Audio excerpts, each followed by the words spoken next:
RSS നേതാവിനെ ADGPയെ പറഞ്ഞയച്ചത് കണ്ടത് മുഖ്യമന്ത്രിയാണ്. അടച്ചിട്ട മുറിയിൽ ശ്രീ എമ്മിൻ്റെ സാന്നിധ്യത്തിൽ RSS നേതാക്കളുമായി ചർച്ച നടത്തിയത്. ഒന്നാം നമ്പർ കാറ് മാറി വേറെ കാറിൽ വന്ന് മസ്കറ്റ് ഹോട്ടലിൽ വെച്ച് നിങ്ങൾക്കറിയാലോ. ഞാൻ മുഖ്യമന്ത്രിയുടെ മുഖത്ത് നോക്കി നിയമസഭയിൽ ചോദിച്ചില്ലേ, മുഖ്യമന്ത്രി മറുപടി പറഞ്ഞു.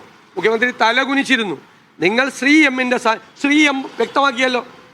ശ്രീ എമ്മിൻ്റെ മധ്യസ്ഥതയിൽ മുഖ്യമന്ത്രി RSS നേതാക്കളുമായി ചർച്ച നടത്തിയെന്ന് ശ്രീ എം വെളിപ്പെടുത്തിയല്ലോ.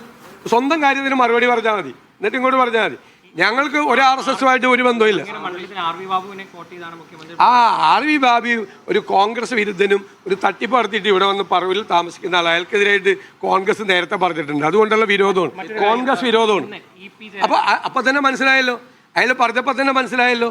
പറവൂർ നിയോജകമണ്ഡലത്തിലെ BJPക്കാർ എന്നെ പിന്തുണയ്ക്കുകയാണെങ്കിൽ അയാൾ എന്നെ പിന്തുണയ്ക്കില്ലേ?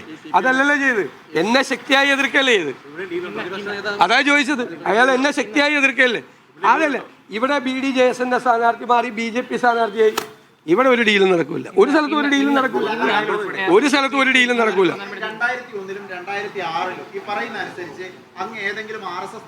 ഒരാളെയും കണ്ടിട്ടില്ല, ഒരാളെയും കണ്ടിട്ടില്ല. കാണേണ്ട ആവശ്യം. നിങ്ങൾ ഇവിടുത്തെ വോട്ടിംഗ് പാറ്റേൺ നോക്കൂ. BJPയുടെ വോട്ട് ഇവിടെ കൂടി വരികയാണ്. ഇവിടെ കുറഞ്ഞിട്ടില്ല.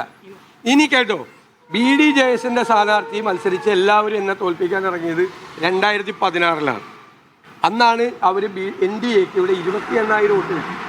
കാരണം BD ജയസ് പുതിയതായി ഉണ്ടാക്കിയപ്പോൾ അന്ന് ഞാൻ 20,000 വോട്ട് ജയിച്ച ആളാണ്. ഞാൻ 20,000 വോട്ടിന് അന്ന് ജയിച്ചത്, മനസ്സിലായോ? 20,000 എൻ്റെ 11,000. ഞാൻ പന്ന്യൻ രവീന്ദ്രനെ തോൽപ്പിച്ചത് 11,000 വോട്ടിനാണ്. 20,000 വോട്ടിൻ്റെ ഭൂരിപക്ഷമായി വർദ്ധിച്ചു. ഞാൻ ചോദിക്കട്ടെ, എന്നെ അവർ സപ്പോർട്ട് ചെയ്യുകയാണെങ്കിൽ RV ബാബു മുഖ്യമന്ത്രിയും കൂടി ഒരു വശത്താണ് ഇപ്പോൾ നിൽക്കുന്നത്. എന്നെ അവർ സപ്പോർട്ട് ചെയ്യുകയാണെങ്കിൽ എന്നെ സപ്പോർട്ട് ചെയ്യണ്ടേ? എന്നെ സപ്പോർട്ടല്ലല്ലോ ചെയ്ത്, എനിക്കെതിരായിട്ടല്ലേ പറഞ്ഞത്. തോക്കണമെന്നല്ലേ പറഞ്ഞത്. സതീശൻ തോക്കണമെന്ന് പിന്നെ ആരൊക്കെ പറഞ്ഞു? BJP നേതാവായ TP സെൻകുമാർ എന്താ പറഞ്ഞത്? 3ാം സ്ഥാനത്ത് വരുന്ന BJPയുടെ വോട്ട് മറിച്ച് 2ാം സ്ഥാനത്ത് വരുന്ന LDF സ്ഥാനാർത്ഥിക്ക് വോട്ട് ചെയ്യണമെന്ന് പറഞ്ഞില്ലേ? പരസ്യമായി പറഞ്ഞില്ലേ? അതൊക്കെ നിങ്ങൾ ശ്രദ്ധിച്ചിട്ടുണ്ടല്ലോ.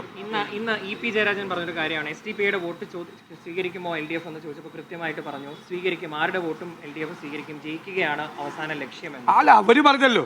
വെൽഫെയർ പാർട്ടി UDFന് പിന്തുണ കൊടുത്തപ്പോഴല്ലേ LDFന് പ്രശ്നമുള്ളൂ, LDFനും പിണറായി വിജയനും പ്രശ്നമുള്ളൂ. മനസ്സിലായില്ലേ? RSSുമായി ഞങ്ങൾക്ക് ചില കാലത്ത് ബന്ധം ഉണ്ടായിട്ടുണ്ട് എന്ന് മുഖ്യമന്ത്രി പറഞ്ഞതിൻ്റെ വീഡിയോ ക്ലിപ്പ് ഞാൻ നിങ്ങളെ കാണിച്ചു തരാം.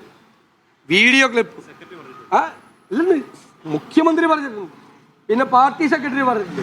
RSSുമായിട്ട് അവർക്ക് ബന്ധമുണ്ട്, ഉണ്ടായിരുന്നു എന്ന് അവർ പറഞ്ഞിട്ടുണ്ടല്ലോ, പല പ്രാവശ്യം പറഞ്ഞിട്ടുണ്ടല്ലോ. എന്നിട്ട് ഇപ്പോൾ പറയും ഒരു ബന്ധമില്ലെന്ന് പറയാണ്. ആരാ നുണ പറയുന്നത്?